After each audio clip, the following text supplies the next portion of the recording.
안녕하세요. 저는 50대이고 애들도 다 키워놓고 편히 살고 있는 주부입니다. 저희 애들은 말썽 부리는 것도 없이 참 잘도 커서 키우면서 힘든 일도 없었어요. 거기다 조금만 보면 전 결혼 생활 내내 힘들 거 하나 없을 팔자였는데 팔자에도 없는 고생을 하게 되었습니다. 그 이유는 갑자기 나타난 동서와 서방님 때문이었죠. 시부모님들은 일찍 돌아가셔서 남편과 서방님은 둘이 살면서 지냈습니다. 그러다 남편과 제가 결혼하게 되었고, 그러면서 자연스럽게 서방님과는 떨어지게 되었죠. 뒤이어 서방님도 결혼을 했지만 뭐가 급한지 결혼식도 안 올리고 대충 인사만 하고 그 동시에 미국으로 갔습니다. 그래서 동서네랑 막내 할 일도 없었고 시부모님도 안 계시니 저희는 명절을 따로 신경 쓰면서 있을 일도 없었고 편하긴 했어요. 남편이 꽤나 외로움을 많이 타는 성격이기도 했고 가족들이 둘러 다 같이 있는 걸 좋아라 했어서 저희 가족은 애들 어려서부터 내내 여행을 참 많이도 다녔습니다. 처음에는 여행을 하면 짐 챙기고 할 일이 많아서 괜찮다고 생각했는데 오히려 나가니까 남편이 이것저것 다 해줘서 편하다는 걸 뒤늦게 알았어요. 그 뒤부터는 저도 여행을 즐기게 되었죠. 생각해보면 연애할 때도 남편은 잠깐이라도 저를 만나서 데이트를 했었습니다. 짬이 나든 안 나든 어떻게든 데이트를 하고 서로 얼굴을 자주 봐야 사랑도 솟는다는 주의였죠. 솔직히 귀찮은 날도 많았는데 그렇게 하다 보니 더 자연스럽고 꾸밈 없는 제 모습을 보여줄 수 있어서 친근하게 느껴지게 되더라고요. 하루 이틀도 아니고 그렇게 3년간 연애를 하다 보니 서로에 대해서 눈빛만 마주쳐도 알겠더라고요. 대충 이 사람이 무슨 생각을 하고 있는 건지 또는 현재 어떤 생각을 갖고 있는 건지는 다 알겠었죠. 그런 남편과의 결혼 생활 역시도 편하고 좋았기에 아이들을 낳아도 부담 없이 잘 살았어요. 또 저희 친정 부모님이 남편에게 따뜻하게 대해주셨고 친부모라고 생각하며 늘 서슴없이 다가와 주셔서 그런가 저희 남편이 부모님께 정말 잘했습니다. 먼저 안부 인사를 하는 것은 물론이고 저를 쏙 빼놓고 애들과 함께 친정에 가서 놀다 오기도 했어요. 이뿐 아니라 저 없이 친정아빠를 모시고 둘이 낚시도 다니곤 했습니다. 그래서 친정 부모님은 사이보다는 아들이 생긴 것 같다면서 참 좋아하셨죠. 든든한 아들이 하나 생겼다며 늘 행복해 하시는 부모님을 볼 때면 남편에게 그저 고맙고 감사했습니다. 저희 부부는 원래 맞벌이를 했었어요. 그런데 첫째를 낳고 제가 몸이 많이 아파서 회사를 관두고 집에서 애를 보며 살림을 했죠. 그런 생활을 하다가 다시 복직을 하려고 하니까 또 첫째가 눈에 밟혀서 쉽게 할 수가 없었습니다. 결국 남편과 상의 끝에 아이가 어느 정도 성장할 때까지는 그냥 제가 집에 있기로 했어요. 당장 보리가 시원찮거나 급한 건 아니었으니 말이죠. 그렇게 첫째가 5살이 되고 어린이집도 잘 다니고 할 때쯤 슬슬 복직을 준비했는데 이때는 또 둘째가 생겼네요. 둘째는 첫째 때랑 다르게 왜 이렇게 입덧이 심하고 힘든지 너무 힘들어서 일상생활이 불가할 정도였습니다. 오죽하면은 입덧이 너무 심해서 중간에 구토하는 증상 때문에 제가 병원에서 수액까지 맞을 정도였어요. 첫째를 돌봐야 하는데 몸은 따라주질 않지 정말 힘들었습니다. 그렇게 유난스러운 둘째를 겨우 10달 동안 무사히 품고 출산을 했어요. 뱃속에서도 유난스럽던 둘째는 태어나서도 등 센서 동작이 요란했습니다. 눕히기만 하면 으앙, 품에서 떨어뜨리면 바로 으앙 하고 울어버리는 바람에 정말 한시도 품에서 내려놓을 수가 없었죠. 첫째는 굉장히 의젓한 편이었는데 둘째가 태어나고 둘째만 품에 끼고 있으니 질투가 난 건지 없던 어리광을 부리고 첫째, 둘째 모두 제게만 붙어 있어서 너무 힘들었습니다. 그렇다고 남편이 애들을 잘 안 놀아주는 것도 아니었는데 무조건 엄마 하는 애들 덕분에 제 몸은 쉴 날이 없었어요. 제가 잠시 외출이라도 하면 숨이 꼴딱 넘어갈 때 울어버려서 결국 다시 집에 돌아와서 애를 업고 나가야 했습니다. 이런 상황이다 보니 복직은 꿈도 못 꾸고 그냥 전업주부의 삶을 살기로 했죠. 지루하고 힘든 순간들이 많았지만 그래도 이런 삶이 싫지는 않았습니다. 어쨌든 금쪽 같은 내 새끼들이 성장하는 모습을 내내 볼 수 있으니까 좋았어요. 어려서는 그렇게 울고 엄마 없으면 무슨 큰일이라도 난 것 마냥 난리 나던 애들이 조금씩 크고 어린이집을 가면서 사회성이 생긴 건지 괜찮아졌습니다. 그제서야 저도 숨통이 트였고 둘째까지 초등학교 입학을 시키고 나서야 어느 정도 제 여유 시간이 생겼어요. 결혼하고 거의 10년을 넘도록 이렇게 살아온 셈이죠. 그러다 보니 제가 원래 무슨 일을 했었는지 기억도 안 나고 제가 누구였지 싶고 그렇더라고요. 왜 엄마들이 엄마로 살다 보면 자기 자신이 뭘 좋아했었는지 까먹는다고 하잖아요. 저도 그렇더라고요. 제 이름 최연주로 불리는 것보다 애들 엄마로 불리는 게 익숙했고 뭘 먹고 싶냐고 질문을 받는 것보다 뭘 해줄까? 라고 물어보는 게 익숙한 엄마가 되었습니다. 저는 원래 회사에서 일을 했었어요. 마케팅 회사에서 일을 했었고 홍보 마케팅이 주 업무였죠. 직업 특성상 트렌드에도 민감해야 했고 유행에는 앞서서 따라가야 했고 야근도 많았습니다. 그런 제 직업을 다시 해보자니 너무 아줌마가 돼버려서 엄두가 나질 않았죠. 저 같아도 젊고 머리가 비상한 신입 직원들과 함께하지 저 같은 경력 단절된 아줌마를 쓰진 않을 것 같았습니다. 그렇다 보니 점점 뭔가 일을 해야 하긴 할 것 같은데 뭘 해야 할지 모르겠더라고요. 또 내가 이렇게 할 줄 아는 게 없나 싶어서 서럽기도 했습니다. 긴 시간 동안 가족들을 위해서 살았는데 정작 나를 위해서는 아무것도 하지 않았구나라는 생각이 들었어요. 이런 고민으로 우울해하는 저에게 남편은 요리도 잘하고 음식하는 걸 좋아하니까 가게를 작게 하나 해보라고 권유를 해줬습니다. 그런데 창업을 해본 적도 없는 제가 과연 잘 할 수 있을까 싶어서 고민을 참 많이 했지만 엄마의 마음으로 만들면 뭔들 못할까 싶어서 저는 남편의 도움을 받아서 창업을 하게 되었어요. 규모가 그렇게 크지 않았고 테이크아웃을 주로 전문으로 하는 건강 샌드위치 가게였습니다. 저희 애들이랑 남편이 제가 만들어주는 다양한 샌드위치를 정말 좋아해서 제가 자주 만들었거든요. 그런데 남편이 그 샌드위치들을 레시피를 제대로 정해서 한번 팔아보라고 권유를 해줬고 메뉴를 만드는데 남편이 큰 역할을 해줬습니다. 음료로는 제가 늘 우리 가족들에게만 만들어주는 100% 과일 주스와 커피 정도로만 뒀어요. 과연 이게 장사가 될까 싶어서 조금 떨렸지만 가게 위치가 나쁘지 않아서 그런지 은근히 나쁘지 않은 매출을 올리게 되었고 너무 행복했었습니다. 제 가게가 생긴 것도 기뻤지만 제가 일을 시작하면서 사람들을 만나기 시작하니까 뭔가 예전과는 다른 삶을 사는 듯 했어요. 답답하고 말도 없고 매일 똑같은 하루하루를 살던 주부 시절과는 확실히 달랐죠. 남편도 제가 밝아진 것 같다면서 너무 좋아라 해주더라고요. 부자가 될 정도로는 벌지는 못했지만 그래도 소소하게 적당히 매출이 나왔고 무엇보다 동네 엄마들과 많이 친해지게 되어서 좋았습니다. 아기들 키우면서 유용할 정보들도 많이 들었고 도움이 되더라고요. 그렇게 샌드위치 팔면서 애들도 키우고 그러다 보니 벌써 애들이 성인이 되어 있더라고요. 언제 이렇게 큰 건지 시간 참 빠르지 싶었습니다. 조금 속상했던 것은 애들이 취업을 하면서 회사랑 집이 너무 멀어서 어쩔 수 없이 자취를 해야 하는 상황이 왔는데 하필 둘 다 그렇게 나가버리니까 너무 속상했어요. 집이 막 텅 빈 것 같고 비어있는 애들 방을 보면 괜히 속상하고 슬프고 한달은 그랬습니다. 그런데 이것도 웃긴 게 시간이 지나니까 언제 그랬냐는 듯 아무렇지 않아지고 홀가분해지더라고요. 뒤치다거리 할 것들이 사라지니 난 이제 진짜 자유구나 싶었습니다. 남편이랑 저랑 둘이서 그렇게 편히 살고 있는데 저희에게 팔자에도 없는 고생길이 열렸죠.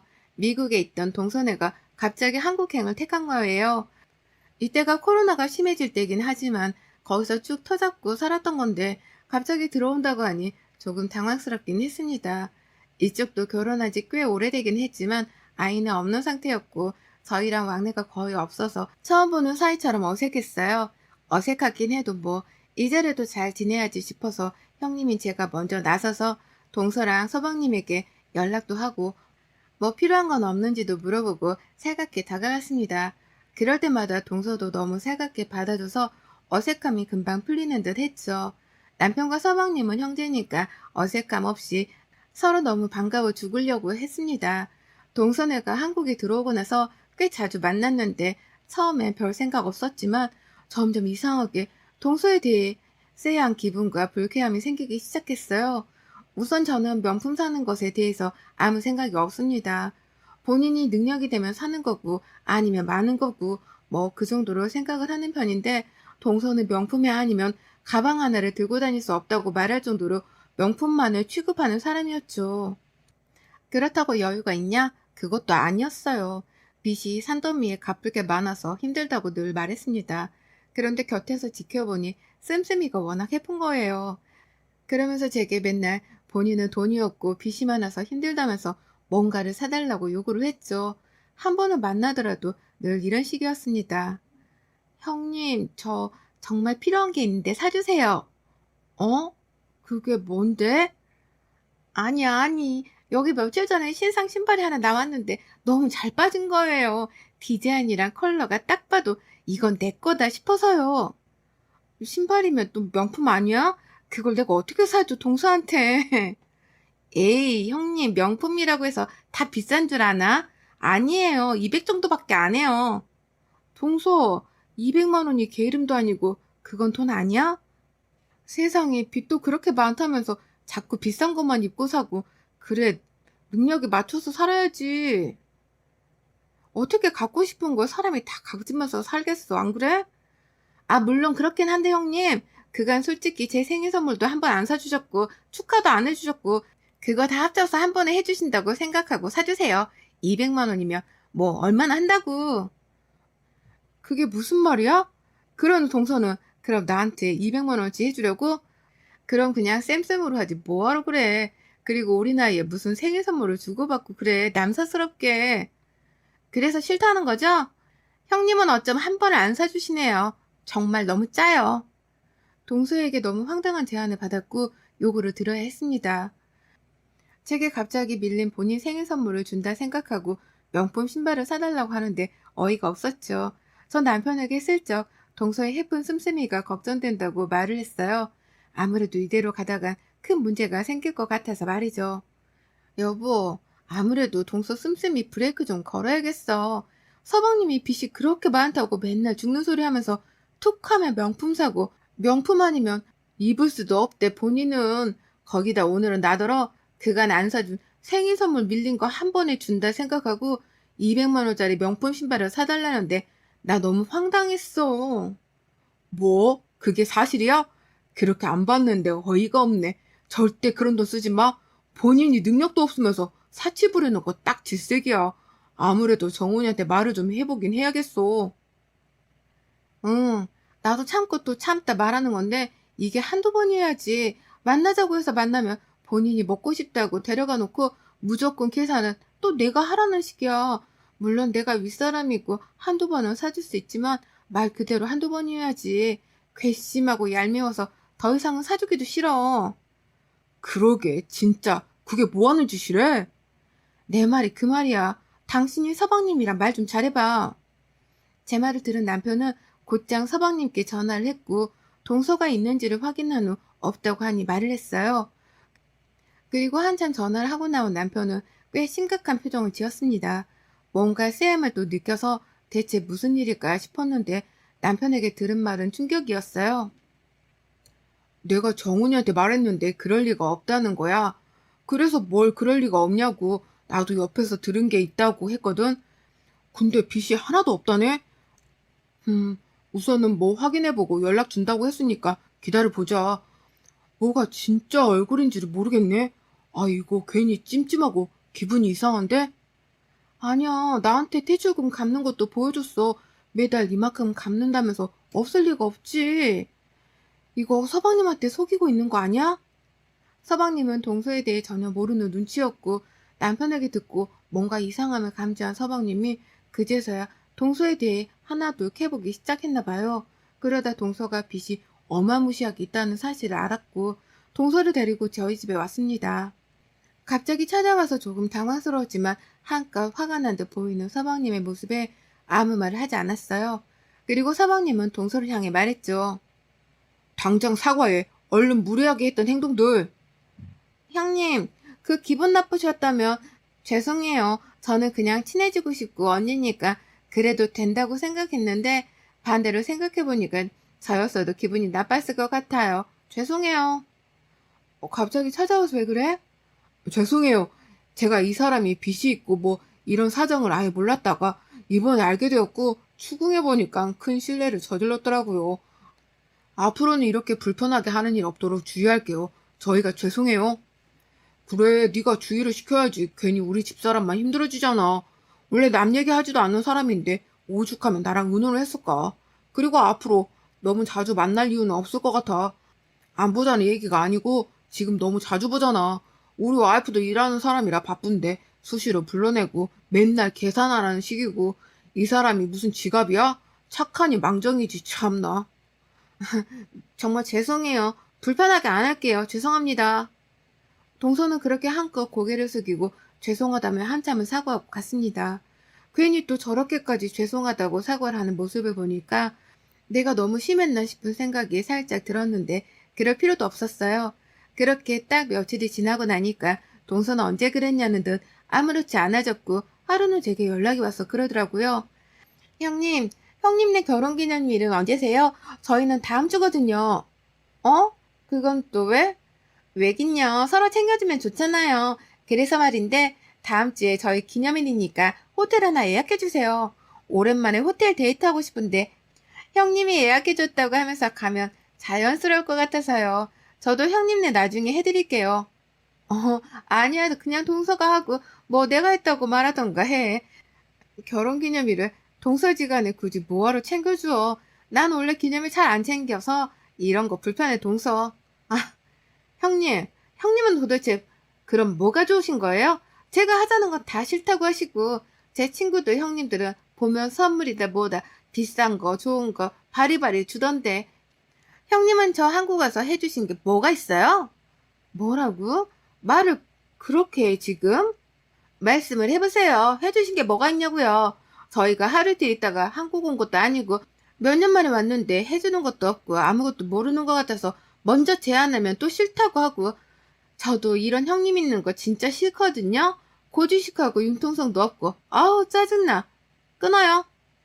동서는 저한테 본인 기념일에 묵을 호텔을 예약해달라고 전화를 했고 그걸 거부하자 거의 욕 같은 말을 하며 전화를 끊어버렸습니다. 뭐 저런 사람이 다 있지 싶어서 순간 멍했어요. 그리고 제가 뭘 잘못했나 싶었습니다.